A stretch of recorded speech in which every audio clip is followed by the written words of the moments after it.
Dear students, welcome to all of you once again in my next lecture. And in continuation, that is rate of change of quantity in application of the derivative. So we are continuing this topic by taking some new examples. And next example is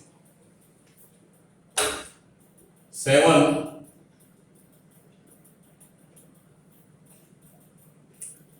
Question is, the volume of a spherical balloon is increasing at the rate of 25 centimeter cube per second. Find the rate of change of its surface area when the radius is 5 centimeter. Question is very clear that the rate of change of volume is given, that is centimeter cube is the unit of volume, the centimeter cube per second, that is this is the rate of change of the volume of the spherical balloon. And radius is given 5 centimeter. So first of all, with the help of the rate of change of volume, we will find out the rate of change of its radius, and we will use this rate of change of radius to find out the rate of change of the surface area.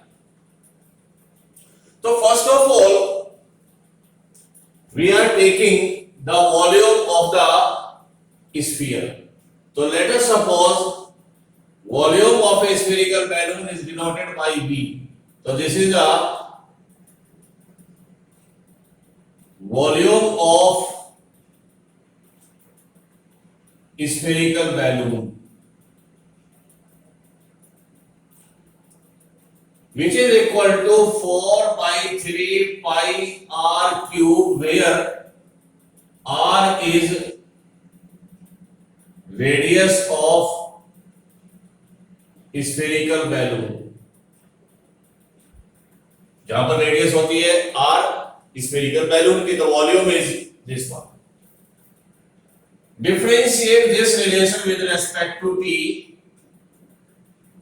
because यहां पर हमें given है dv by dt 25 centimetre cube पर second.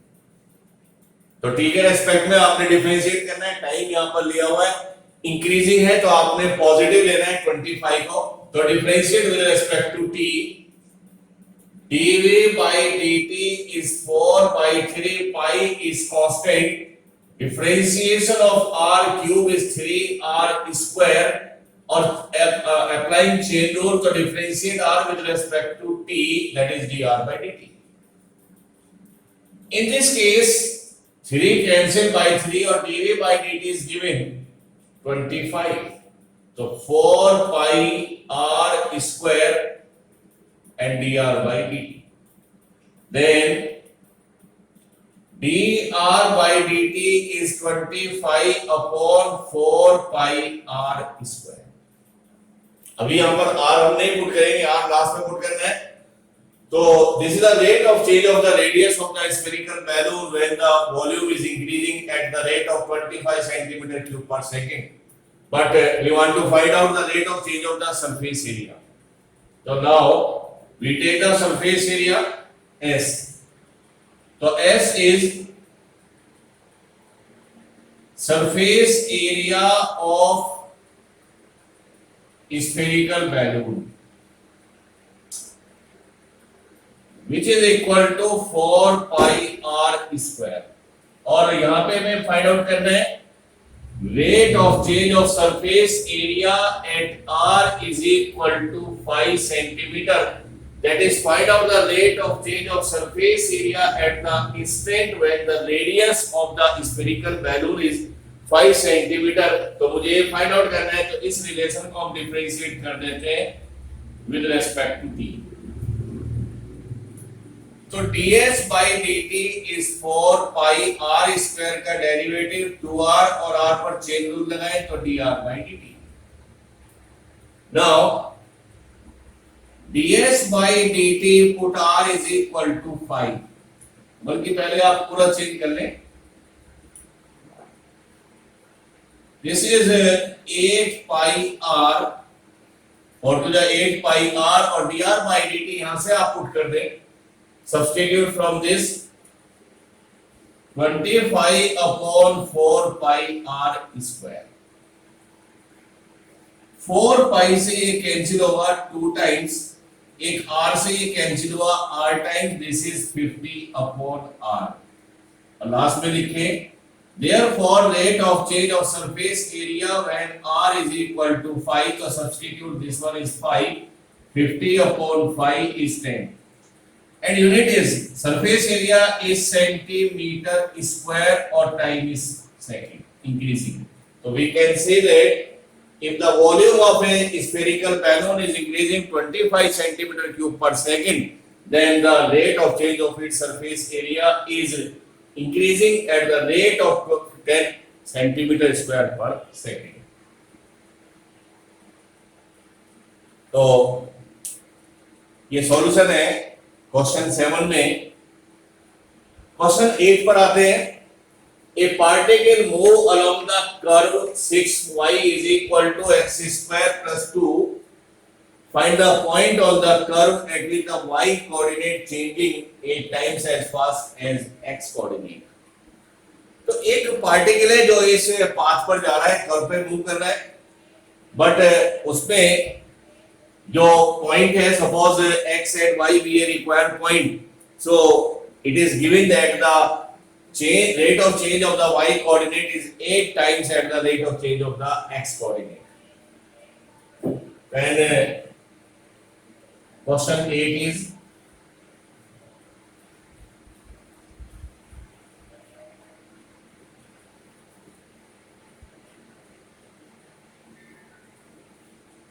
curve is given as y is equal to x square plus. Find a point on this curve. So ये हमने suppose किया first, and let x1 y1 be a point on curve first. ठीक है, point find out करना है. तो ये point हमने लेट किया है कि ये एक पॉइंट है इस कर्व के ऊपर, और if this point on this curve, so this should be satisfied to the equation of this curve. तो y1 is x1 square plus 2. अगर ये पॉइंट इस कर्व के ऊपर है तो ये इसकी इक्वेशन को सेटिस्फाई करेगा. तो x के प्लेस पर आप पुट करें x1 और y के प्लेस पर आप पुट कर दें y1.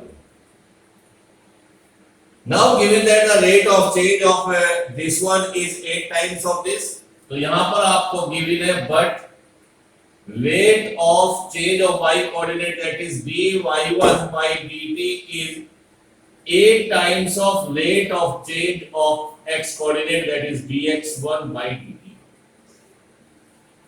तो जो x y का जो रेट ऑफ चेंज है y कोऑर्डिनेट का, यानी dy1 by dt is 8 times of this. तो इसको डिफरेंशिएट करें विद रेस्पेक्ट टू t. तो differentiate second with respect to t, dy1 by dt is equal to twice x1, and again differentiate x1 with respect to t, dx1 by dt, and differentiation of 2 is 0. But given that dy1 by dt is 8 times of dx1 by dt, तो यहां पर ये put कर दें, तो this is 8 times of dx1 by dt is equal to twice x1 and dx1 by dt. This one is cancelled. Twice x1 is 8 और x1 is 4. और इसको पुट कर दें in second equation. So y1 is 4 square plus 2, that is 16 plus 2 is 18. Therefore, required point on curve first is x coordinate is 4 and y coordinate is 18. तो ये required point है जो यहां पर आपसे कैलकुलेट करने के लिए पूछा था. नेक्स्ट में आते हैं. Next example is a ladder 5 centimeter long is leaning against a vertical wall.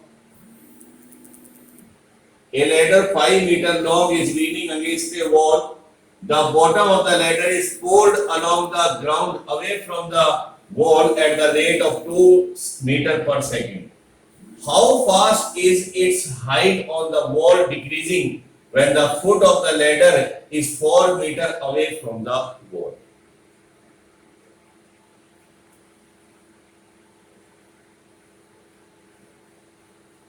So, question 9.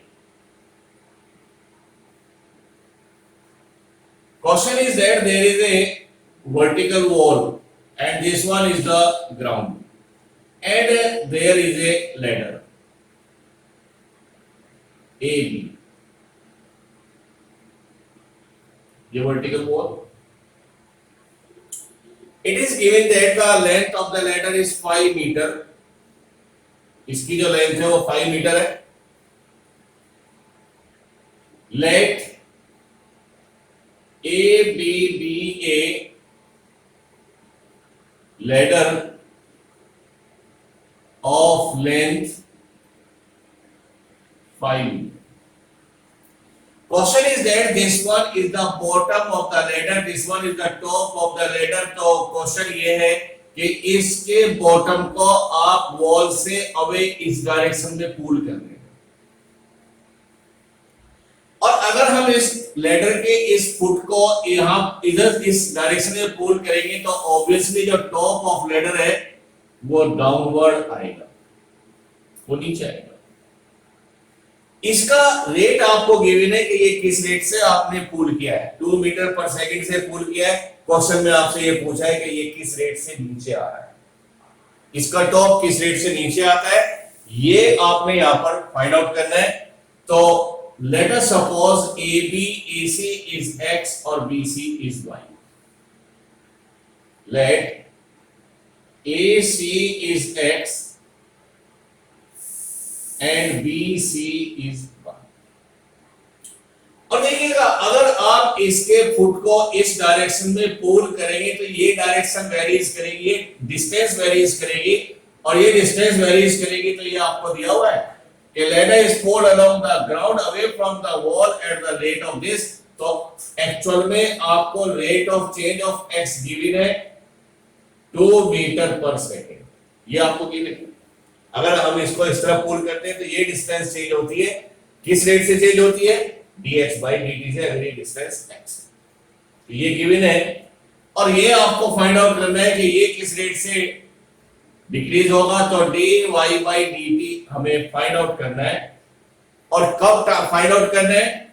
when the foot of the ladder is 4 meter away from the wall. जिस टाइम x की वैल्यू क्या थी? 4 metre थी. उस time आपको dy by dt find out करना है decreasing में. तो सबसे पहले आएंगे in triangle ABC. You see that this is a right angle triangle और अगर ये right angle triangle है तो we can apply Pythagoras theorem.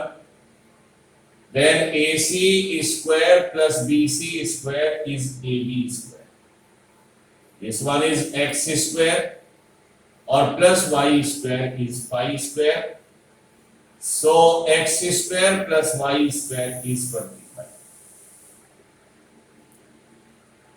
एक चीज यहां पर और फाइंड आउट कर लीजिएगा कि when this distance is 4 meter,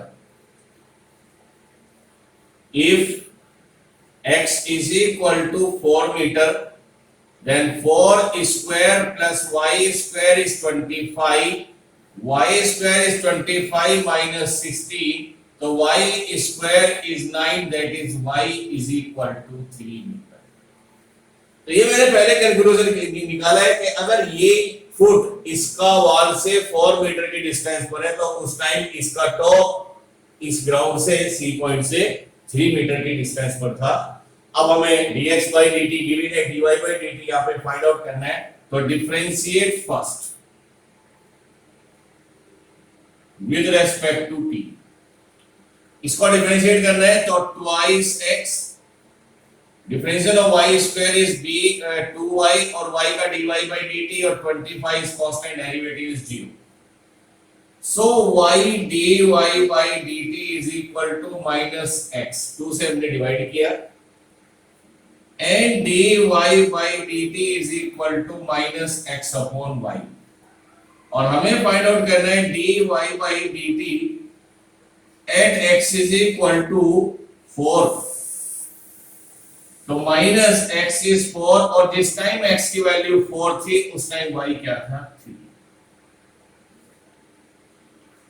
तो ये रिलेशन हमारे पास आ गए जो हमें फाइंड आउट करना था.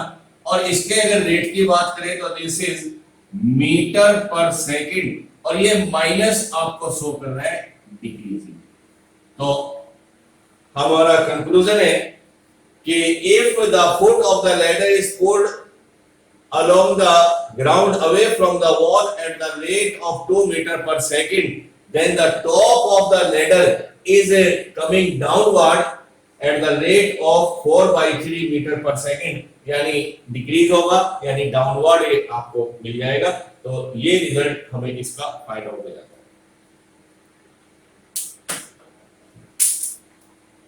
Our next problem is, or this is these two questions are very important for board examination. Question is, water is dripping out from a conical funnel whose semi vertical angle is pi by 4 at the uniform rate 2 centimeter square per second in the surface area.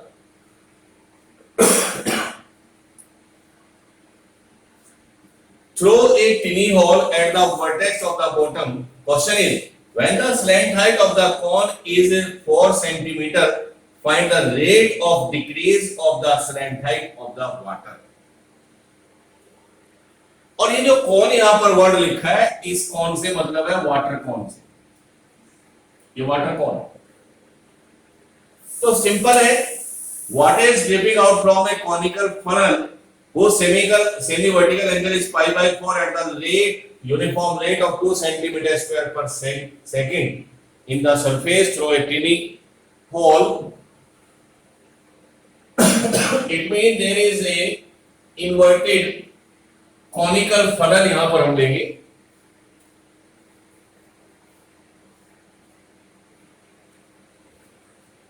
Let us suppose this one is the conical funnel.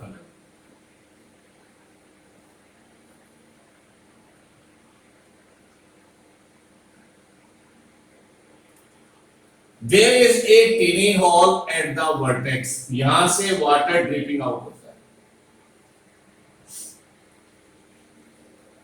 तो water is dripping out from a conical funnel. Semi vertical angle is pi by 4. This angle is called semi vertical angle और ये angle आपको given है pi by 4. At the uniform speed. और ये जो water यहां से ड्रिपिंग आउट हो रहा है, इसका जो रेट है वो है 2 सेंटीमीटर स्क्वायर पर सेकंड. इस रेट से ये वाटर नीचे जा रहा है, फ्लो आउट हो रहा है.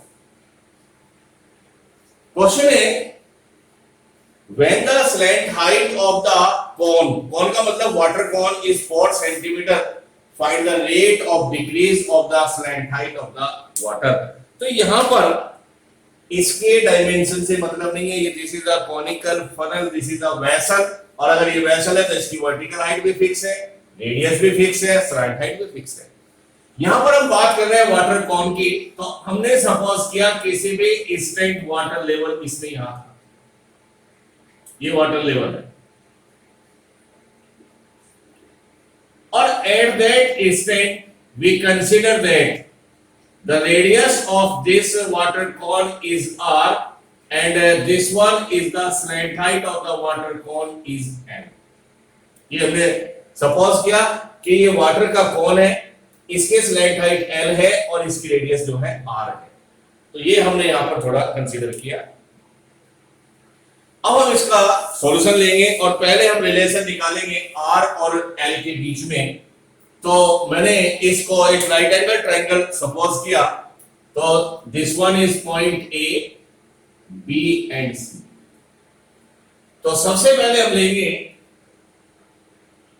इन ट्राइंगल ए बी सी, और ये राइट एंगल ट्राइंगल है, चूंकि ये एंगल यहां पर 90 है, तो in triangle A B C R और एल के बीच में मुझे रिलेशन लाना है, और यहां पर मुझे आर को एलिमिनेट करना है, एल मुझे यहां पर रखना है, तो जो भी रिलेशन मुझे फाइंड आउट करना है वो स्लैंट हाइट एल की टर्म में लेना है। तो यहां पर हम ले लेते हैं इसमें L upon required upon non की तरह, तो BC upon AB, BC is L, AB is R, BC upon AB R. This is a right angle triangle.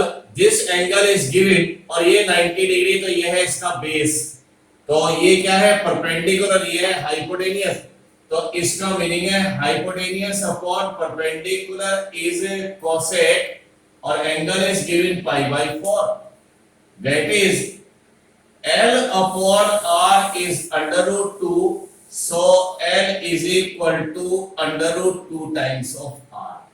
ये मैंने रिलेशन फाइंड आउट किया है R और L में। अब सॉल्यूशन पर हम आते हैं, तो सॉल्यूशन में rate of change of surface area आपको गिवन है, तो हम लेंगे S। S is curve surface area of water cone. Water cone से मतलब है जो वाटर कॉन की फॉर्म में यहां पर इसके अंदर फिट है, और इसका कर्व सरफेस एरिया होता है पाई आर एल। मुझे ना तो इसमें कहीं पर रेडियस गिवन है, ना मुझे rate of change of radius given है, मुझे सरफेस एरिया का रेट गिवन है, स्लैंट हाइट गिवन है, और rate of change of slant height पूछा है, तो मुझे इस रिलेशन को पूरे को एल की टर्म में कन्वर्ट करना है, तो इसमें हम पुट करेंगे R is equal to, R को पुट कर दे L अपॉन अंडर रूट, R को मुझे एलिमिनेट करना है,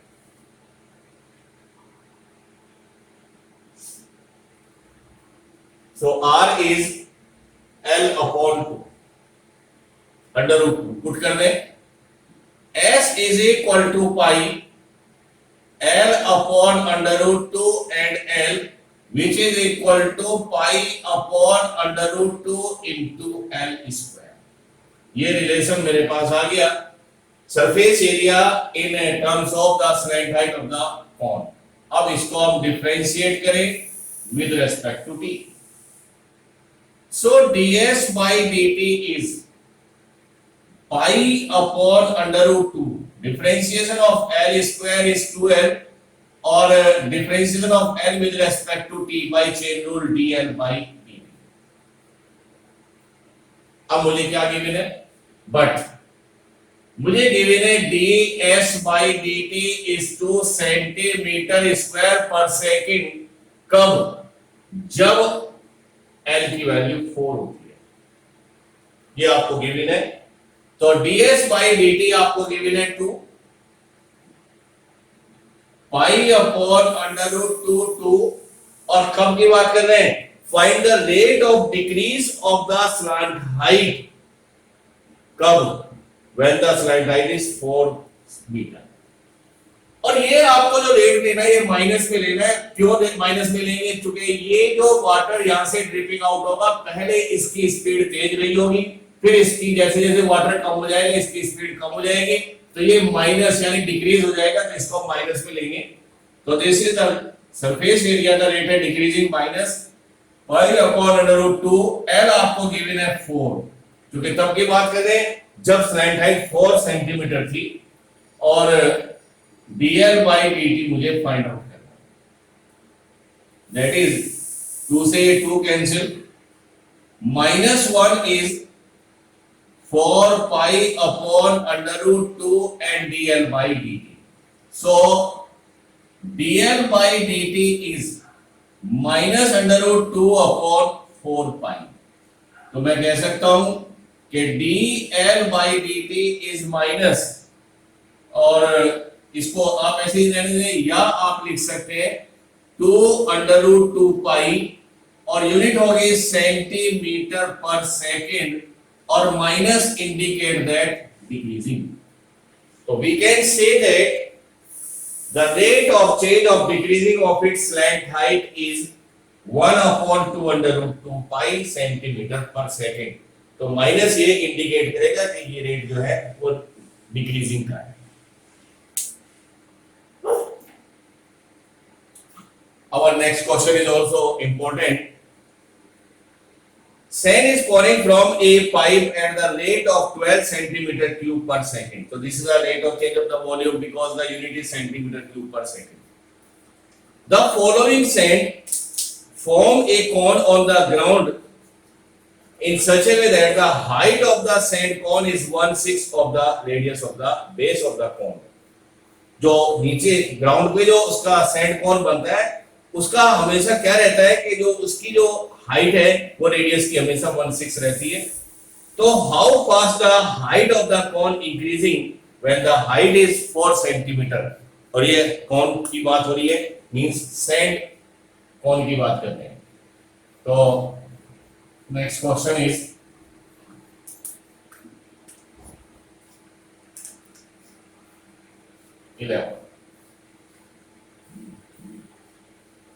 through a pipe we draw the sand on the ground। यहां से हम इसको यहां पर सैंड गिरा रहे हैं ग्राउंड के ऊपर, sand is pouring from A pipe, और ये जो सैंड ग्राउंड के ऊपर जब आता है तो ये हमेशा एक कॉन की शेप में रहता है।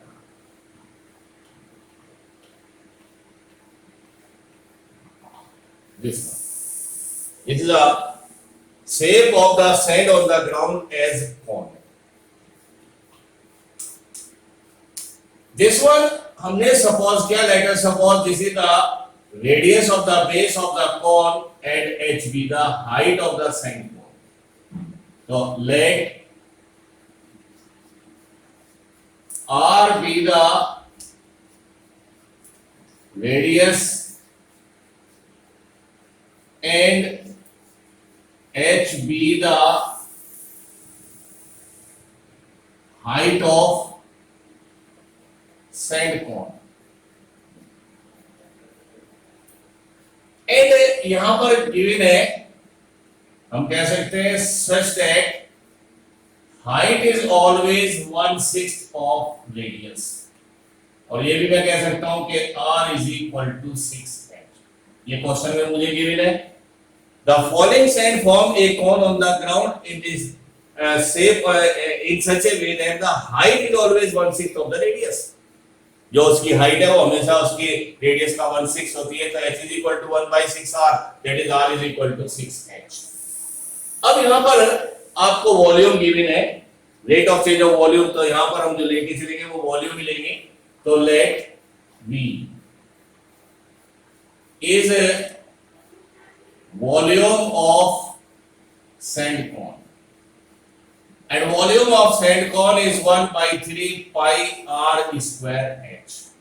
और चूंकि मुझे हाइट ही गिवन है और rate of change of height ही मेरे से पूछा है, तो मुझे यहां से रेडियस को एलिमिनेट करना है, तो put r is equal to 6h। यहां से ये पुट करते हैं, तो v is 1/3 pi 6h square into h, that is 1/3 pi 36h square into h, that is 12 pi h cube। ये रिलेशन आ जाता है volume in terms of the height only.